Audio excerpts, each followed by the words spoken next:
என்னோட வீடியோவில் ஒரு பயாலஜி ஸ்டூடெண்ட் என்ன கேட்டிருந்தாங்கன்னா இந்த பியூரின் அண்ட் பிரிமிடின் வந்து எங்களுக்கு கொஞ்சம் குழப்பமா இருக்கு, அதை ஷார்ட்டாக ஞாபகம் ஏதாவது ஒன்று சொல்லுங்க அப்படின்னு சொல்லியிருந்தாங்க. இந்த பியூரின் அண்ட் பிரிமிடின் பார்க்கறதுக்கு முன்னாடி நம்ம என்ன பார்க்கணும்னா, இது வந்து ஒரு டிஎன்ஏ இருக்குமா, டிஎன்ஏல இந்த ரெண்டு ஸ்ட்ராண்டையும் கம்பைன் பண்ணுறது யார் அப்படின்னு பார்த்தீங்கன்னா நைட்ரோஜனஸ் பேஸ் பேர். யாரெல்லாம் அப்படின்னு பார்த்தீங்கன்னா டிஎன்ஏல யாரெல்லாம் இருப்பாங்கன்னா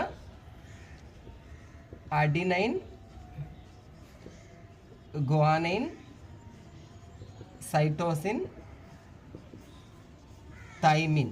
ஓகேவா, இவங்க 4 பேரும் தான் இருப்பாங்க. இந்த 4 பேரும் எப்படி பைண்ட் ஆகும்னா, adenine always bind with thymine with help of 2 hydrogen bond. Guanine always bind with cytosine with help of 3 hydrogen bond. ஓகேவா, இதுதான் நைட்ரோஜனஸ் பேஸ் பேர் அப்படின்னு சொல்லுவோம். இதில் ஏயும் ஜியும் நம்ம என்ன சொல்லுவோம் அப்படின்னு பார்த்தீங்கன்னா பியூரின் அப்படின்னு சொல்லுவோம். டீயும் சியும் நம்ம என்ன சொல்லுவோம்னா பிரிமிடின் அப்படின்னு சொல்லுவாங்க. ஓகேவா, இதான் ஷார்ட்கட்டு. இது உங்களுக்கு மறக்கணும் மாதிரி இருக்கணும் அப்படின்னா இந்த மாதிரி எழுதி பார்த்துட்டு அப்புறம் இது பண்ணுங்க. ஓகேவா, பிடிச்சா லைக் பண்ணுங்க. தேங்க்யூ.